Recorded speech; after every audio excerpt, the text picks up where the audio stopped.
Nous sera apporté ce matin par le pasteur Timothée Wenger de l'Église réformée baptiste de Neuchâtel. Et notre pasteur Valentin est à Neuchâtel, c'est ce qu'on appelle un échange pour ce matin. C'est lui qui prêche à Neuchâtel. Et on est heureux de t'accueillir, Tim, parmi nous, assisté de ton ombre, Stan, qui est avec toi. Vous avez peut-être été piégé ce matin parce que le questionnaire est en couleur verte. Donc, est-ce que quelqu'un voudrait le questionnaire? Vous ne l'avez pas pris? Ici, Luc, tu peux en apporter à Valentin? J'ai peut-être cru qu'il n'y en avait pas ou que c'était... Je sais pas, c'est le printemps. OK. On va faire 3 lectures. D'abord dans le psaume 37, les versets 37 à 40. Psaume 37, versets 37 à 40.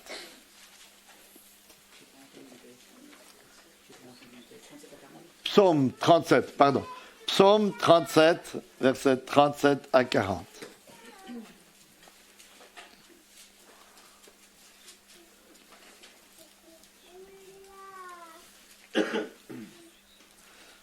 Observe celui qui est intègre et regarde celui qui est droit. Il y a un avenir pour l'homme de paix, mais les rebelles sont tous détruits. L'avenir des méchants est retranché. Le salut des justes vient de l'Éternel. Il est leur forteresse au temps de la détresse. L'Éternel les secourt et les délivre. Il les délivre des méchants et les sauve parce qu'ils se réfugient en lui. Puis une deuxième lecture dans l'évangile de Matthieu, au chapitre 5, dans les Béatitudes. Matthieu, chapitre 5, juste un verset, le verset 9. Matthieu 5, verset 9.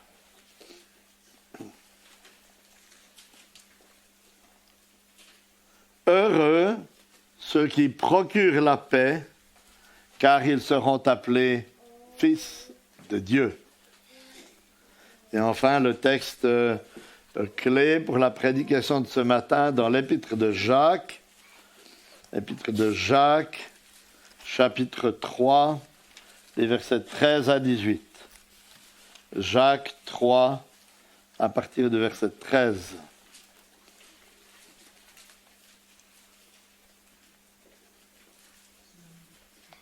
Jacques 3, 13.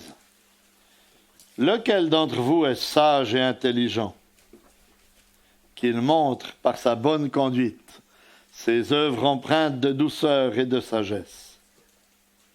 Mais si vous avez dans votre cœur une jalousie amère et de la rivalité, ne vous glorifiez pas et ne mentez pas contre la vérité.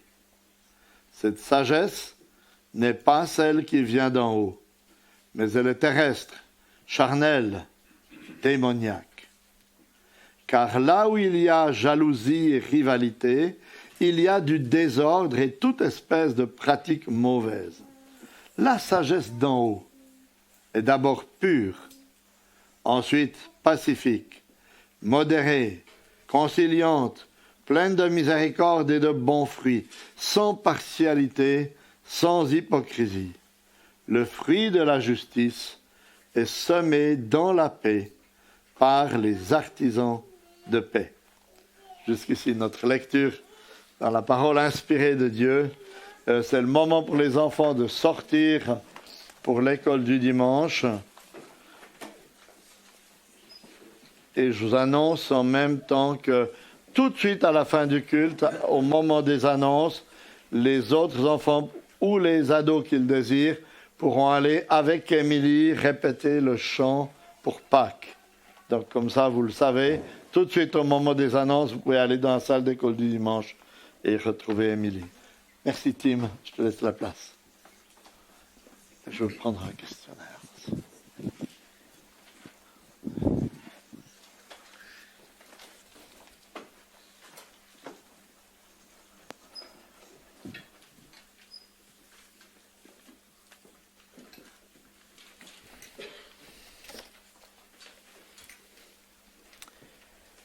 Bonjour à chacun, c'est un plaisir d'être avec vous. Désolé de vous avoir perturbé avec ces feuilles vertes, mais peut-être que vous vous souvenez que quand je fais une petite série, c'est la même couleur chaque fois. La dernière fois, c'était violet, je crois. Donc voilà, c'est vert cette fois-ci. C'est un peu le printemps qui arrive, tant mieux. Sans l'œuvre du Saint-Esprit, la Bible est comme un puits sans eau pour nous. Nous comptons donc sur son œuvre ce matin afin que personne ne vienne à ce puits sans être désaltéré. Je vais vous parler d'un sujet qui me tient très à cœur, la présentation d'un outil biblique que nous pourrons développer par la suite ensemble, Dieu voulant, l'enseignement de l'artisan de paix, qui a déjà permis à bien des personnes de vivre de merveilleux changements basés sur la parole de Dieu. Et nous trouvons ce terme d'artisan de paix dans Jacques 3, 18, que nous avons entendu tout à l'heure dans la version Colombe ou la Nouvelle Bible Second. Les autres versions traduisent ainsi « ceux qui cherchent la paix » ou encore « ceux qui procurent la paix » ou « ceux qui s'adonnent à la paix » ou encore « ceux qui aiment la paix », ceux qui travaillent à la paix, ou encore ceux qui font œuvre de paix. Donc c'est toutes des traductions qu'on trouvait de ce verset-là. Et en fait, un artisan de paix, c'est tout cela. Le texte de Jacques, qui nous intéresse tout particulièrement, nous permettra de comprendre que l'artisan de paix sème des bonnes choses et il est rempli de la sagesse d'en haut. Et c'est la raison qui lui permet de semer de bonnes choses. C'est-à-dire le titre de cette prédication, l'artisan de paix rempli de la sagesse d'en haut. Nous allons voir premièrement les caractéristiques de cet artisan de paix décrit par Jacques. Il est rempli de la sagesse d'en haut, on verra ce que cela signifie. Ensuite, nous continuerons à réfléchir à ce qu'est la paix. On parle de paix, alors de quelle paix s'agit-il? Ensuite, je vais vous indiquer pourquoi nous sommes tous, en tant que chrétiens, appelés à être des artisans de paix. Et nous terminerons par vous présenter un outil de la main de l'artisan de paix rempli de la sagesse d'en haut. Ce sera un petit peu une rampe de lancement pour la suite. Donc c'est le menu de ce matin de la prédication sur la présentation de l'artisan de paix. Et cet enseignement complet de cette main que nous utilisons nous permet de comprendre que nous trouvons dans la Bible tous les outils utiles, pratiques et très concrets pour gérer les relations, comprendre, prévenir et résoudre les conflits. Alors, quand je dis conflit, ne pensez pas simplement à des gros conflits. Non, mais à tous les petits grincements de dents, tous les petits énervements, les petites irritations. Parce que celui qui saura comprendre et faire face et résoudre les petites choses sera mieux équipé pour les plus grandes. Allons donc observer ensemble les caractéristiques de cet artisan de paix proposé par Jacques. Donc, c'est notre premier point, les caractéristiques de l'artisan de paix rempli de sagesse d'en haut. Jacques vient de donner un enseignement sur la puissance de la parole. Alors, si vous avez déjà lu l'épître de Jacques, vous vous souvenez peut-être du mors dans la bouche des chevaux, ou du feu qui embrase les forêts, ou du petit gouvernail qui gouverne le bateau, et cela représente la langue, la puissance de la parole. Et si vous n'avez encore jamais entendu cela, eh bien, n'hésitez pas à lire Jacques 3. Au chapitre 4, il parlera de l'origine des querelles. Au début de ce chapitre, un élément important pour pouvoir en sortir. Il faut connaître l'origine pour pouvoir en sortir. Nous en parlerons par la suite. Et entre l'utilisation de la langue et l'origine des conflits, Jacques nous parle de l'artisan de paix, de l'homme sage et intelligent, et c'est ce qui nous intéresse ici. Pour commencer, Jacques parle de l'inverse de la paix.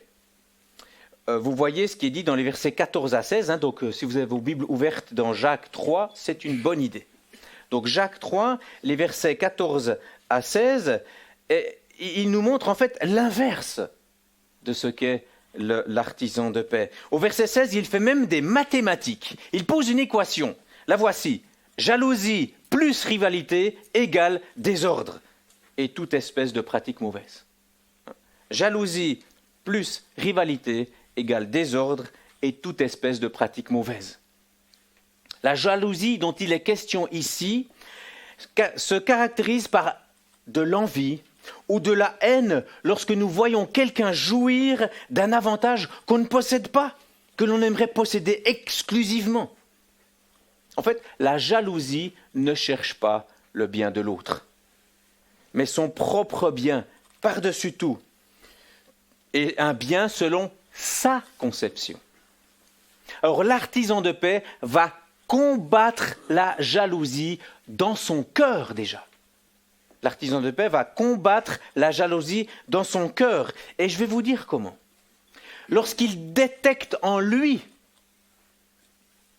qu'il y a une jalousie, il accepte que c'est un péché. Il accepte que c'est un péché et va se faire laver au seul endroit possible. Il se repent de son péché auprès de Dieu et reçoit le pardon de Christ qui a payé pour cela.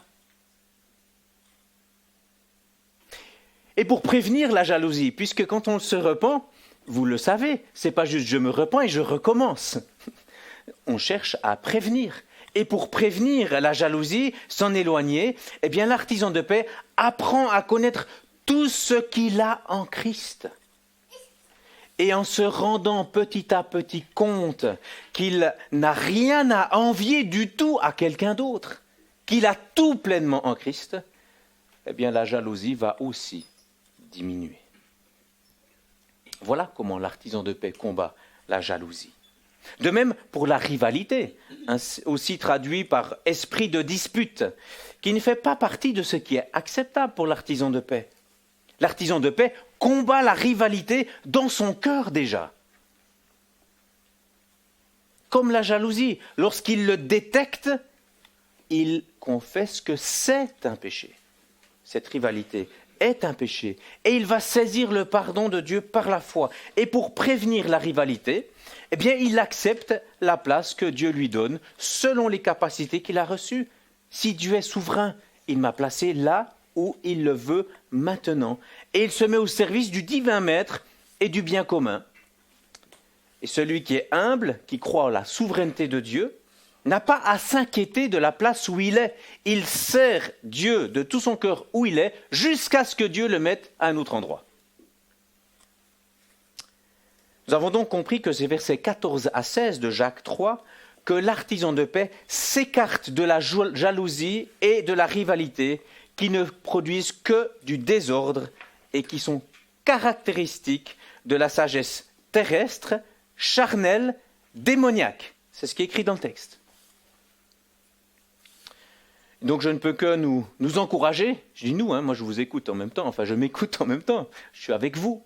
Je ne peux que nous encourager, nous pousser, nous inciter, nous implorer. Aucune jalousie ou rivalité dans notre vie ne devrait être acceptée. Sinon, nous ne pourrons pas vraiment vivre en artisan de paix. Cet artisan de paix est rempli de sagesse d'en haut. Et quelle merveille que cette sagesse! Je vais vous faire un peu rêver maintenant, parce que Jacques nous l'a décrit, et j'aimerais que vous imaginiez que quelqu'un vit à côté de vous et qu'il vit exactement ce que je vais vous décrire. Donc ça va, vous arrivez à imaginer quelqu'un à côté de vous qui vit exactement ce que je vais vous décrire. Cette personne est pure, c'est-à-dire qu'elle ne pense pas du mal de vous, elle ne pense pas à vous faire du mal, elle ne pense pas à faire de fautes, elle est pure. Elle est pacifique, c'est-à-dire qu'elle aime la paix, elle est paisible. Non seulement cela, mais elle est aussi modérée, c'est-à-dire qu'elle est pleine de douceur, de courtoisie, de tact, d'indulgence. Elle est conciliante, c'est-à-dire raisonnable, accommodante, ne cherchant pas à exprès donner un avis contraire pour voir si... Non. Conciliante. Elle est pleine de miséricorde, cette personne. C'est-à-dire qu'elle est remplie de compassion. Elle a le cœur sensible. Elle est poussée à aider lorsque nous sommes dans la détresse. Cette personne est pleine de bons fruits, c'est-à-dire remplie de vertus, débordante du fruit de l'esprit. Vous connaissez le fruit de l'esprit, hein, c'est l'amour, la paix, la patience, la bonté, la bienveillance, la fidélité, la douceur, la maîtrise de soi. Cette personne est sans partialité, c'est-à-dire sans équivoque. Elle n'est pas partisane, elle ne nous trompe pas. Elle est sans hypocrisie, elle est sincère, elle est vraie. Elle pense ce qu'elle dit. Vous imaginez cette personne? Quel bienfait de vivre en fait à côté d'un artisan de paix rempli de la sagesse d'en haut. Parce que l'artisan de paix est rempli de la sagesse d'en haut qui est pure, pacifique, modérée, conciliante et pleine de miséricorde, pleine de bons fruits, sans partialité, sans hypocrisie. Et l'artisan de paix montre par sa bonne conduite ses œuvres empreintes de sagesse et de douceur. Donc l'artisan de paix est rempli de la sagesse d'en haut qui est pure, pacifique, modérée, conciliante, pleine de miséricorde, pleine de bons fruits, sans partialité, sans hypocrisie. Il montre par sa bonne conduite ses œuvres empreintes de douceur et de sagesse. En passant, ceux qui ont l'habitude savent que quand je répète 2 fois une phrase, c'est qu'il y a des choses à remplir sur la petite feuille verte. Mais vous êtes d'accord, quelle joie, quel encouragement d'avoir des personnes telles que cela autour de nous, non? Vous aimeriez pas avoir des personnes comme ça autour de vous, qui vous entourent, hein? Eh bien, ne pensez plus à quelqu'un d'autre, car c'est vous qui êtes appelé à être cet artisan de paix. Vous connaissez la règle d'or laissée par Jésus. Dans les camps, on prend cette règle d'or dès le début. Je leur dis, vous connaissez Matthieu 7,12 ? Matthieu 7,12, il est dit, « Tout ce que vous voulez que les hommes fassent pour vous, faites-le de même pour eux. » Alors, avant de vous montrer, parce que je vais vous montrer que chaque chrétien est appelé à être un artisan de paix, j'aimerais m'arrêter sur ce que signifie la paix, parce qu'il ne faudrait pas que l'on se fourvoie et qu'on ne parle pas de la même paix, en fait. Donc nous allons prendre ce deuxième point comme promis, qu'est-ce que la paix ? Et nous allons un petit peu réfléchir à ce qu'elle est et ce qu'elle n'est pas pour mieux la saisir. La paix n'est pas seulement une absence de conflit. La paix n'est pas seulement une absence de conflit. La paix, c'est la présence de la justice dans de saines relations. Et la différence, ce n'est pas juste l'absence de conflit, c'est la présence de la justice dans de saines relations. La paix n'est pas une fin. Ce n'est pas juste comme à la fin d'une guerre ou bien une trêve. On fait une trêve, on s'arrête un petit moment là, c'est la fin, c'est la paix. Non, la paix n'est pas une fin, c'est la réconciliation des ennemis qui les conduit dans une relation empreinte d'amour et de respect. Donc la paix, c'est la réconciliation des ennemis. Troisièmement, la paix ne se vit pas au détriment de la justice. Donc la justice, on l'oublie, on fait la paix. C'est pas ça. La paix ne se vit pas au détriment de la justice. La paix se vit dans la justice. L'artisan de paix sème le fruit de la justice, Jacques 3,18. Et quatrièmement, la paix n'est pas séparée de la pureté, de la vérité, de l'amour, de la fidélité, de la sainteté.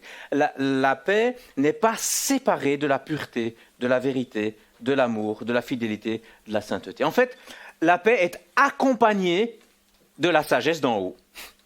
La paix est accompagnée de la sagesse d'en haut et de toutes les vertus chrétiennes. C'est de cette paix-là que nous parlons. Il ne s'agit pas simplement de nous laisser tranquilles, ou vulgairement dit, de nous foutre la paix, de nous laisser tranquilles. On ne parle pas de cette paix-là. Il s'agit d'une paix profonde, une paix durable, une paix qui porte des fruits. Peut-être que vous connaissez ce petit chant qui dit « Oh, la paix que Jésus donne, je ne la connaissais pas. » Enfin, je m'arrête là. C'est de cette paix-là qu'il s'agit. La paix qui vient de Dieu, une paix centrée sur Dieu. C'est la paix de Dieu dont nous parlons, une paix théocentrique, si vous voulez utiliser un terme théologique. Une paix centrée sur Dieu, une paix qui vient de Dieu, une paix selon Dieu, une paix qui découle de la paix avec Dieu. Ce n'est pas une paix que nous pouvons produire, c'est une paix que nous allons vivre. Il est dit dans Romains 5, les versets 1 et 2, c'est un texte qui est juste fabuleux par rapport à ce sujet-là.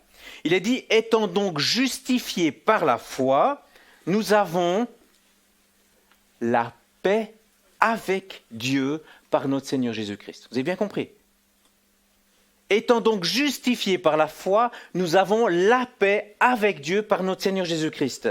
Et il continue, c'est à lui que nous devons d'avoir eu par la foi accès à cette grâce, la paix avec Dieu, dans laquelle nous demeurons fermes et nous nous glorifions dans l'espérance de la gloire de Dieu. En fait, selon ce passage de Romains 5, 1 à 2, nous avons la garantie que nous avons une complète réconciliation, la paix totale avec le Saint souverain des cieux et de la terre. Celui qui est justifié ne doit plus imaginer que Dieu est en colère contre lui qui lui est hostile. Non, Dieu est en paix avec ceux qui sont justifiés en Christ. Comprenons bien la chose ici. La paix de Dieu, ce n'est pas premièrement la paix dans notre âme, un sentiment de paix, même si cela en fait partie. La paix avec Dieu, c'est la cessation des hostilités, l'établissement d'une relation paisible entre nous qui sommes rebelles, pécheurs, et le juste souverain omnipotent. Il est dit dans Éphésiens que nous étions par nature des enfants de colère. Mais maintenant, en Jésus-Christ, vous qui étiez autrefois loin, vous êtes devenus proches par le sang de Christ. Éphésiens 2,13. Il est dit dans Colossiens 1, « Et vous qui étiez autrefois étrangers, ennemis par vos pensées, par vos œuvres mauvaises, il vous a maintenant réconciliés par la mort dans le corps de sa chair, pour vous faire paraître devant lui saint, sans défaut et sans reproche. » Donc c'est la paix avec Dieu, notre source, notre moteur et notre joie. Et nous ne devons plus avoir peur de nous approcher de lui lorsque nous péchons. Toute la juste colère qui reposait sur nous, qui nous repentons, est tombée sur son Fils. Nous devons donc nous approcher avec confiance devant lui, sans peur d'être rejetés. C'est la paix que procure l'évangile de Jésus-Christ. Ah, une question importante. Connaissez-vous cette paix ? Comment pouvons-nous connaître cette paix, en fait ? Voilà que demain, un collègue de travail dit « Qu'est-ce que vous avez fait hier ?»« Ah ben j'étais au culte, j'ai entendu une prédication sur la paix. » « Ah d'accord. Puis comment on peut être en paix ? » Je vais vous donner quelques idées. En entendant et en acceptant l'évangile de Jésus-Christ par la grâce de Dieu, évidemment. Ça, c'est le résumé. Et accepter l'évangile produit 5 choses. Vous pouvez prendre ces 5 choses avec vous, pourquoi pas. 5 verbes, vous pouvez les prendre avec. Premièrement, reconnaître, premier verbe, que nous sommes des créatures qui ont offensé le Créateur, à qui nous devons rendre gloire en toutes choses. La première chose, reconnaître. Deuxièmement, avouer. Avouer que nous sommes pécheurs, sans aucun mérite devant Dieu. Nous n'avons aucune œuvre personnelle qui pourrait venir nous purifier. On n'a pas le savon qui lave le cœur. Et quelque part, on doit l'avouer. Tant qu'on ne l'avoue pas, on cherchera à le faire par nous-mêmes. Reconnaître, avouer. Troisièmement, rechercher. Rechercher la miséricorde de Dieu par la repentance face à notre péché. Nous regrettons et nous mettons tout en place pour nous en détourner. Donc nous savons là comment le faire. Je ne peux pas le faire, mais je vais rechercher la miséricorde de Dieu. 4e verbe, croire. Croire que Jésus a pris la juste colère de Dieu qui pesait sur nous. Il a payé le prix de la peine de nos péchés et a vécu une vie parfaite à notre place. 4e, croire. Et 5e, vivre. Vivre selon la nouvelle nature que Dieu nous a donnée. Le Saint-Esprit nous purifie et il applique l'œuvre de Christ à notre vie de manière à ce que nous soyons en paix avec Dieu. Donc vivre la nouvelle nature, la nouvelle situation dans laquelle nous sommes avec Dieu. C'est ça l'Évangile. La libération de l'esclavage du péché pour une vie totalement centrée sur celui qui ne nous veut que du bien. Et avec qui nous sommes en paix par Christ. Ainsi, nous sommes rendus capables d'être des artisans de paix. C'est ainsi que nous allons pouvoir vivre les artisans de paix. Avez-vous déjà vécu cela? Avez-vous déjà reconnu vos torts face à Dieu? Avez-vous déjà reconnu vos péchés? Vous êtes-vous repenti de vos péchés et continuez-vous à le faire? Croyez-vous que Jésus a payé à votre place le juste jugement de l'enfer qui vous était destiné? Bien, moi, je prie que ça soit le cas pour chacun d'entre vous et que dans vos cœurs, ça soit une joie qui bouillonne parce qu'il a pris votre place et qu'il est maintenant votre Seigneur et votre Sauveur. Qu'il a pris la colère de Dieu qui reposait sur vous. Je prie que chacun puisse témoigner de cela. Parce que si ce n'est pas vrai, ce n'est pas la paix, mais la colère de Dieu qui repose sur celui qui n'accepte pas l'évangile de Jésus-Christ. En fait, il y a deux possibilités. Soit la colère de Dieu repose sur vous, soit sa paix.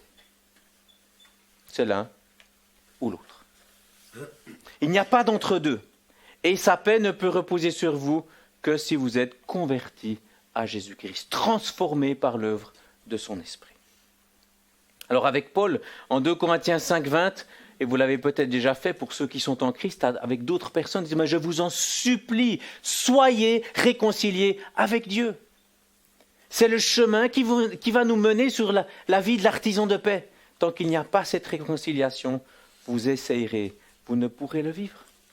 Mais étant réconcilié avec Dieu, vous serez en paix avec lui et vous pourrez puiser dans cette paix pour être vous-même des artisans de paix.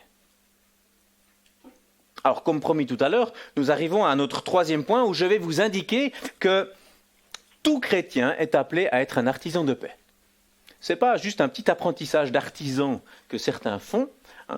Tout le monde est appelé à être artisan de paix.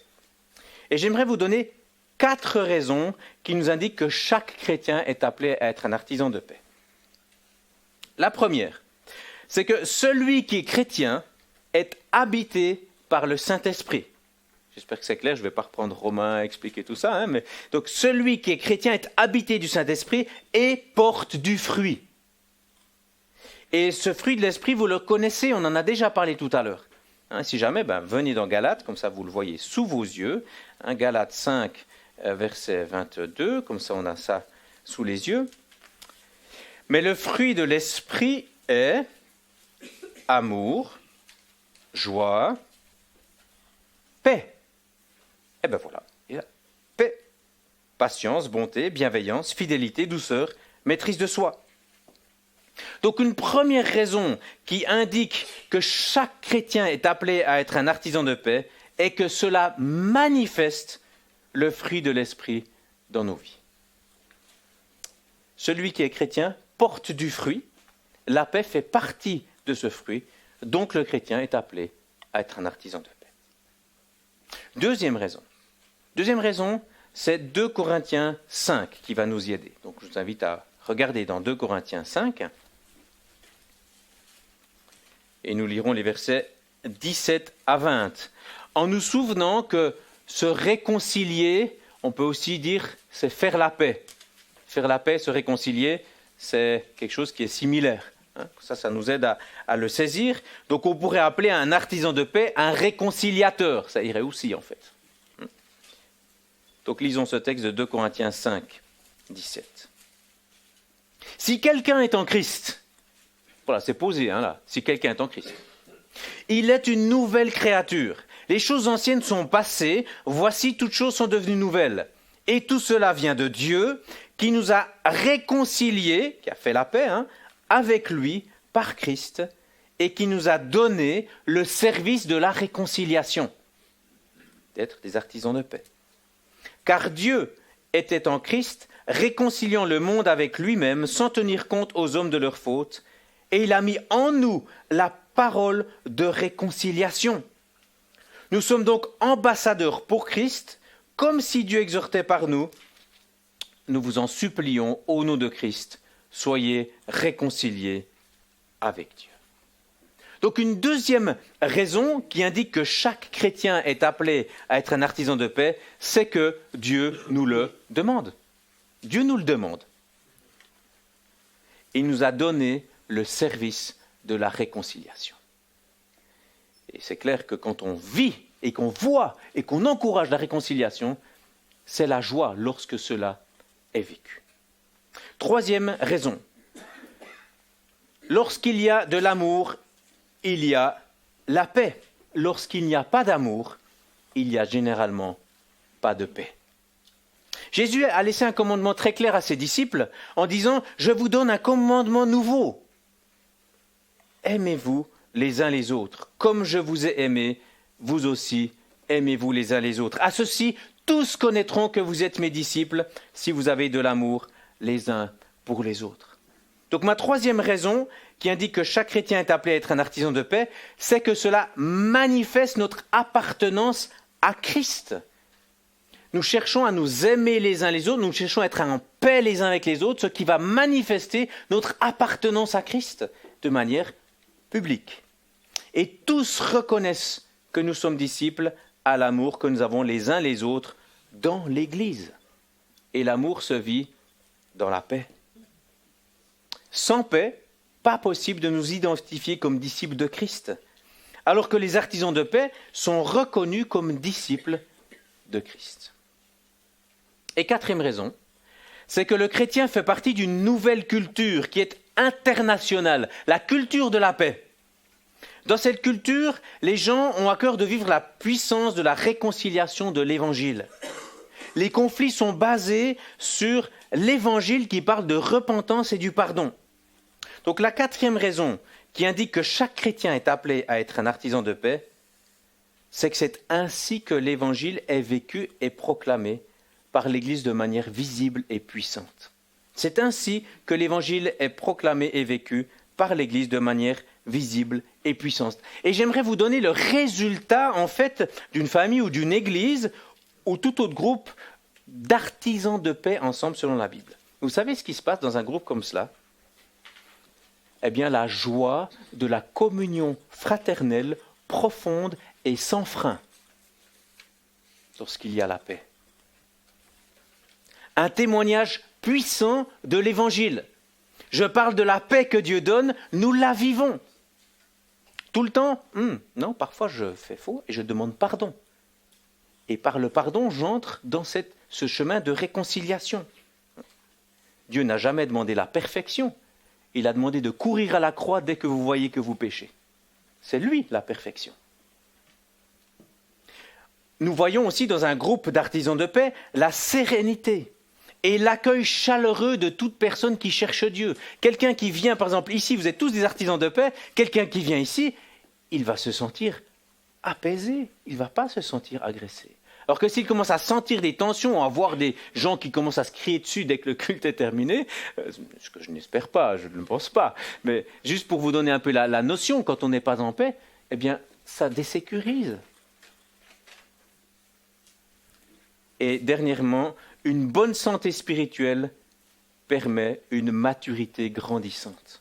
Lorsque nous ne sommes pas en paix, nous n'arrivons pas à grandir. Nous avons besoin d'être en paix les uns avec les autres. Donc quel puissant résultat de vivre en artisan de paix. Et voici d'ailleurs un témoignage d'un jeune homme qui m'a écrit suite à un enseignement sur l'artisan de paix. Voici ce qu'il m'écrit. Après les cours, j'ai eu pas mal de réflexions par rapport à ma vie. Et j'ai pu, avec l'aide de Dieu, demander pardon à mes parents, ce qui a été une grande source de soulagement pour moi et a fait grandir les relations que j'avais avec eux, surtout avec mon père. Être artisan de paix au quotidien reste un défi pour moi, surtout pour mon orgueil, mais un défi que j'apprécie relever chaque jour avec l'aide de Dieu. Être artisan de paix change les relations jusque dans la famille, dans l'Église. C'est puissant. Mais comment travaille cet artisan de paix rempli de sagesse d'en haut qui sème le fruit de la justice ? Alors par notre dernier point aujourd'hui, j'aimerais vous permettre de découvrir ce que j'appelle la main de l'artisan de paix. Vous serez de toute façon un peu frustré, je vous l'avertis déjà, parce que je donnerai qu'un début de tout cela, d'enseignement. Mais même avec ce début, on peut déjà faire un bout de chemin dans nos vies. Vous trouverez donc sur les petites feuilles vertes derrière une petite illustration d'une main qui permet en fait de se souvenir de ces différents éléments. Or la main, elle est rattachée au corps, ça vous arrive à le voir. Hein. Donc si j'enlève ma main, là je la coupe, je la jette, elle ne sera pas très utile. Vous avez compris cette notion. Donc la main, elle est rattachée au corps, et donc l'artisan de paix se dit que sa main de paix qu'il va utiliser est rattachée à l'œuvre de Jésus-Christ. C'est-à-dire que tout ce qui va être fait dans sa vie, tous les outils qu'ils utilisent, viennent puiser dans l'œuvre de l'évangile de Jésus-Christ. Ça, c'est un élément fondamental. Vous remarquerez d'ailleurs aussi que tous les éléments des outils de l'artisan de paix commencent par la même lettre. C'est simplement pour que ça nous aide à nous en souvenir plus facilement. C'est tout des R. Hein. Et donc le R de base, comme évangile c'est un E, j'ai parlé de rédemption. Comme ça, donc quand on parle de rédemption, c'est l'œuvre de Jésus-Christ, donc l'évangile de Jésus-Christ, c'est le R de base. Et ensuite, il y a un R, 2, R3, mais le R, il est là toujours. L'œuvre de rédemption est présente dans tout ce que l'on vit. Et donc, le premier outil ou la première habitude de l'artisan de paix, c'est de rendre gloire à Dieu. Ça, c'est une attitude, une habitude de l'artisan de paix importante. Et quel est le lien, en fait, avec l'Évangile? C'est qu'en fait, l'artisan de paix est tellement conscient de la grandeur, de la merveille de l'Évangile, de ce qu'il a vécu en Jésus-Christ, qu'à chaque instant de sa vie, ce qu'il veut, c'est le glorifier. Je vous assure, quand vous saisissez un tout petit peu la grâce que Dieu nous fait en Jésus-Christ, on se dit, mais il faut qu'on le loue, il faut qu'on vive à sa gloire. Hein? Et donc c'est ça qui va le motiver et se demander à chaque instant, est-ce que là maintenant je suis en train de glorifier Dieu? Non, Seigneur, je viens vers toi, je veux te glorifier, donne-moi la force, la grâce. Ou je te demande pardon parce que j'étais en train de faire j'étais dans une toute autre idée. Je faisais mon travail, mais pour moi-même, au lieu de faire mon travail le mieux possible pour te glorifier, etc. Pourquoi? Parce que cela va changer notre manière dans nos relations. Si vous faites votre travail pour vous et pas pour la gloire de Dieu, si quelqu'un vient vous embêter de votre travail, alors là, pouh! Si vous faites ça pour la gloire de Dieu, vous dites, attends, mais l'autre il vient, qu'est-ce qui se passe? Qu'est-ce que Dieu veut m'apprendre dans cette situation-là? Puis c'est pour lui que je le fais. Bon, je m'arrête, je suis déjà en train de développer l'histoire. Et donc, rendre gloire à Dieu, tous ces éléments, tous ces outils sont chaque fois basés sur un passage de la parole pour qu'on puisse être vraiment lié à cette parole. Et cette parole, pour le premier, c'est 1 Corinthiens 10, 31. 1 Corinthiens 10, 31 nous dit ceci simplement, « Soit donc que vous mangiez, soit que vous buviez, quoi que vous fassiez, faites tout pour la gloire de Dieu. » C'est notre motivation. La deuxième habitude, c'est le 5e doigt sur la petite image. Donc le premier et le 5e, ce sont des habitudes que l'on vit en fait à tout moment, qu'il y ait un conflit ou pas. C'est pas ça qui doit le faire. Par contre, ça sous-tend tout ce que nous vivons. La deuxième habitude, c'est de rechercher constamment la réconciliation avec tout le monde. Qu'il n'y ait dans ma vie aucune relation non réconciliée, parce que Dieu m'a réconcilié avec lui et m'a donné le merveilleux service de la réconciliation.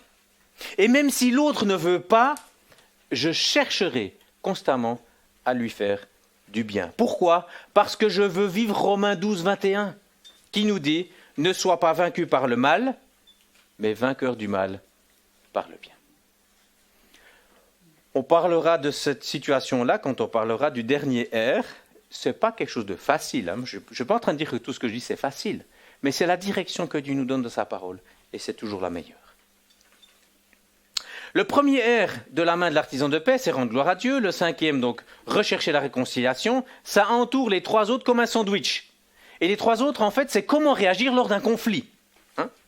Et donc, c'est dans cet ordre-là. La première chose, c'est retirer la poutre. Retirer la poutre. Qu'est-ce qui nous motive dans l'Évangile? C'est qu'en fait, l'Évangile de Jésus-Christ nous indique que nous pouvons nous repentir de nos péchés, et non seulement nous pouvons nous repentir, mais qu'est-ce qui se passe quand vous allez devant Dieu, face à Jésus-Christ, et vous demandez pardon? Que fait-il? reviens demain. Mais non, il nous pardonne. Nous avons l'assurance du pardon de Dieu. C'est pour cela que nous ôtons notre poutre. Si nous n'avions pas l'assurance d'être pardonnés, je pourrais comprendre que, est-ce que je vais parler de ma faute là? Je ne sais pas si je serai pardonné. Dieu va nous pardonner. C'est un élément fondamental et c'est ce qui nous pousse à vivre cela. Pourquoi? Parce que c'est Matthieu 7,5 qui nous le dit. Il dit ceci: hypocrite, ôte premièrement la poutre qui est dans ton œil, et alors tu verras comment enlever la paille de l'œil de ton frère. Ensuite, une fois retiré sa poutre, c'est possible que, donc la repentance vécue, etc., il est possible que l'autre a aussi péché, en fait. C'est possible. Mais là, c'est l'évangile qui doit nous pousser. C'est pas je vais te montrer comme t'es mauvais. Non, c'est plutôt je connais l'évangile, j'ai envie que tu sois libéré de ton péché. C'est ça notre motivation. C'est pour ça qu'on va vivre le redresser avec douceur. Après avoir retiré la poutre, c'est redresser avec douceur. Comme nous le dit Galates 6,1 qui nous dit « Frères, si un homme vient à être surpris en quelque faute, vous qui êtes spirituels, vous connaissez la suite ? Redressez-le avec un esprit de douceur. Et prends garde à toi-même, de peur que toi aussi, tu ne sois tenté. » On aimerait aller plus loin là. Je vous ai dit, c'est un peu frustrant, mais ça fait rien, ça vous donne déjà les directions. Et la troisième chose, et je vous dirais que la troisième chose, elle va avec la deuxième. Quand on va redresser avec douceur, on prend déjà avec nous le pardon. On le prépare. Donc c'est quand on va vers son frère qui a péché, on est motivé par l'évangile de Jésus-Christ. Notre but, c'est qu'il vive ce que nous avons vécu. Moi, j'ai été pardonné. Je désire aussi qu'il puisse le recevoir. Et je vais même chercher le pardon vers Dieu, parce que je vous assure que moi, des fois, je n'ai pas envie de pardonner à l'autre. Mais Dieu nous donne cette grâce et cette force, et je vous le démontrerai par la suite. Donc, reconstruire par le pardon. Et pourquoi ? Parce que c'est Éphésiens 4,32 qui nous le dit. Ça, c'est un texte que j'ai toujours trouvé extrêmement fort, en fait. Il est dit ceci. Donc, faire grâce et pardonner, c'est similaire. Soyez bons les uns envers les autres, compatissants. Faites-vous grâce réciproquement. Jusque-là, c'est déjà pas facile. On est d'accord? Écoutez la suite. Comme Dieu vous a fait grâce en Christ.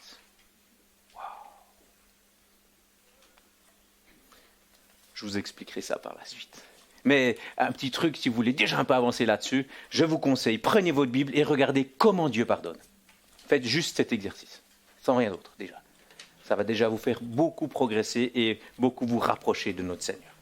Donc les 5 éléments, rendre gloire à Dieu, 1 Corinthiens 10, 31, retirer la poutre, Matthieu 7,5, redresser avec douceur, Galates 6,1, reconstruire par le pardon, Éphésiens 4, 32, rechercher la réconciliation, Romains 12, 21, et bien sûr le tout basé sur la rédemption, sur l'œuvre de Christ, sur son évangile, car il est écrit dans 2 Corinthiens 5, 18, et tout cela vient de Dieu, qui nous a réconciliés avec lui par Christ et qui nous a donné le service de la réconciliation. En fait, je viens de vous donner tout le programme de l'enseignement des artisans de paix. Que Dieu voulant, nous allons le faire petit à petit. On se dit, ouais, mais on n'est pas là chaque dimanche, c'est pas grave. Parce que si on le rappelle 1 ou 2 fois par année, ça nous permet chaque fois de revenir, de continuer, de progresser. Et je pense qu'on a déjà plusieurs éléments sur lesquels on peut déjà travailler maintenant. Et j'ai vu des transformations de vie extraordinaires.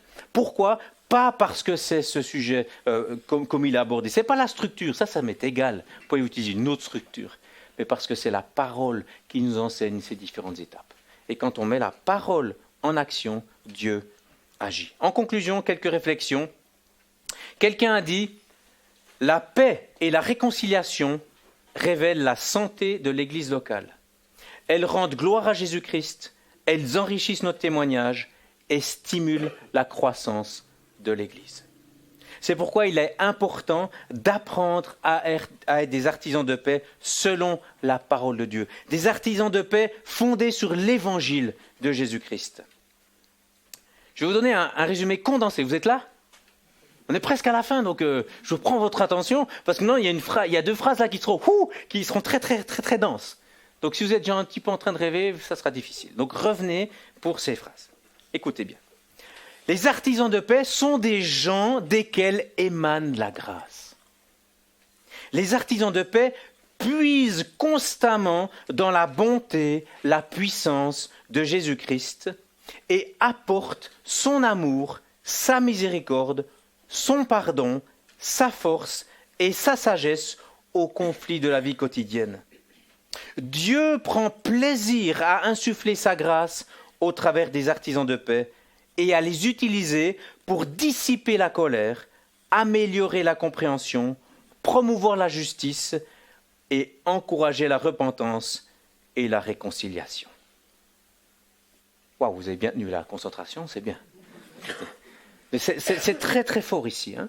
L'artisan de paix est rempli de sagesse d'en haut, qui est pure, vous vous souvenez, pacifique, modérée, conciliante, pleine de miséricorde, pleine de bons fruits, sans partialité, sans hypocrisie. Il montre par sa bonne conduite ses œuvres empreintes de douceur et de sagesse. L'artisan de paix tire ses ressources de Christ, sur qui il s'appuie pour agir. Alors j'espère que vous êtes motivés à avoir des artisans de paix autour de vous. Et ça, on est motivés. Et donc, de l'être vous-même aussi. Nous allons prier.